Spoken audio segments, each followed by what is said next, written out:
சிறகடிக்க ஆசை சீரியல்ல நம்ம விஜயா மனோஜ் கிட்ட உனக்காக நான் ஒரு பொண்ணை பார்த்துருக்கேன் அப்படின்னு சொன்ன உடனே மனோஜ் இருந்துக்கிட்டு இல்லை இல்லை எனக்கு இப்போல்லாம் கல்யாணம் வேணாம், எனக்கு பிஸ்னஸில் நிறைய கமிட்மெண்ட் இருக்கு, அதனால் முதல்ல ரோகிணிக்கும் எனக்கும் டைவர்ஸ் கிடைக்கட்டும், அதுக்கப்புறம் எதுவாக இருந்தாலும் பார்த்துக்கலாம் அப்படிங்கிற மாதிரி சொல்கிறாப்புல.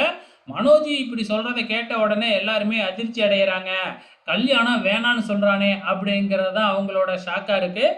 அதுக்கப்புறம் வந்து பார்த்தீங்கன்னா, "டேய் என்ன ஏதாச்சும் ஃப்ராடுத்தனம் பண்ணுறியா?" அப்படின்னு கேட்டேன். "இல்லையே, நான் ஒன்றும் கல்யாணம் பண்ணிக்க வேணாம் பண்ணிக்கலன்னுலாம் சொல்லலையே, முதல்ல டைவர்ஸ் ஆகட்டும் அப்புறம் பண்ணிக்கிறேன்" அப்படின்ட்டு அங்கேருந்து சாக்கு போக்கு சொல்லிட்டு எஸ்கேப் ஆயிடுறாப்புல. ஸோ இப்போ வந்து பார்த்தீங்கன்னா எல்லாருக்குமே டவுட் வர ஆரம்பிக்குது இந்த மனோஜ் மேலே. ஸோ ஏதோ ஒரு ஃப்ராடுத்தனம் பண்ணுறான் அப்படிங்கிறது மட்டும் தெரிஞ்சிருக்கு.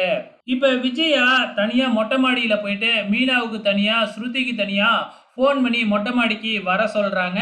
2 பேருமே அங்கே போகிறாங்க. போன உடனே இந்த மனோஜ் மேலே எனக்கு ஒரு சந்தேகம் இருக்குது, அவன் ஏதோ தப்பு பண்ணுறான், அவன் நமக்கெல்லாம் தெரியாமல் அந்த ரோகிணியோட ரகசியமாக குடும்பம் நடத்துகிறானோன்னு எனக்கு ஒரு சந்தேகம் இருக்குது, அதனால் நீங்கள் தான் வந்து பார்த்தீங்கன்னா அதை இப்போ என்னன்னு பார்க்கணும், நாளைக்கு நீங்கள் வந்து பார்த்தீங்கன்னா இந்த ரோகிணியும் மனோஜையும் ஃபாலோ பண்ணணும் அப்படின்னு சொல்கிறாங்க. இதை கேட்ட உடனே அப்படின்னா எங்களை என்ன ஸ்பை வேலை பார்க்க சொல்கிறீங்களா, சரி அதுக்கு எவ்வளோ காசு கொடுப்பீங்க அப்படின்னு சொல்லி ரோகிணி ஸ்ருதி கேட்குறாங்க.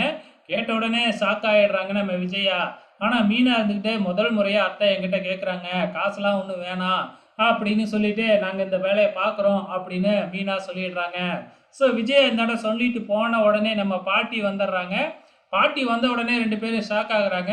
2 பேரும் என்ன செய்கிறங்க, உங்கள் அப்பா அம்மாவை வர சொல்லியிருந்தால சொல்லிட்டீங்களா அப்படின்னு பாட்டி கேட்குறாங்க. சொல்லிட்டோம் சொல்லிட்டோம் அப்படின்னு அவங்களும் சொல்கிறாங்க. உங்களை இப்படியே நான் தனியாலாம் விட்டுட்டு போக மாட்டேன், வாங்க உங்கள் ரூமில் போய் விட்டுட்டு போகிறேன் அப்படின்னு ரூமுக்கு போய் பார்த்தா அங்கே நம்ம மனோஜ் இருக்காப்புல. மனோஜை பார்த்த உடனே பாட்டிக்கு டென்ஷன் ஆகிடுது. நீ என்னடா பொண்ணுங்க ரூமில் பண்ணுற அப்படின்னு திட்டி நம்ம முத்துவோட ரூமுக்குள்ளே கொண்டு வந்து விடலாம்னு பார்த்தா முத்து மீனா தான் வராங்க அப்படின்னு போய் பாட்டியை கட்டி பிடிச்சிக்கிறாப்புல. இதை ஃபன்னு அப்படிங்கிற மாதிரி நமக்கு காமிச்சிக்கிட்டு இருக்கிறாங்க. ஸோ இதுக்கப்புறம் இன்னும் என்னெல்லாம் நடக்க போகுது அப்படிங்கிறதான் தெரியல, வெயிட் பண்ணி பார்க்கலாம்.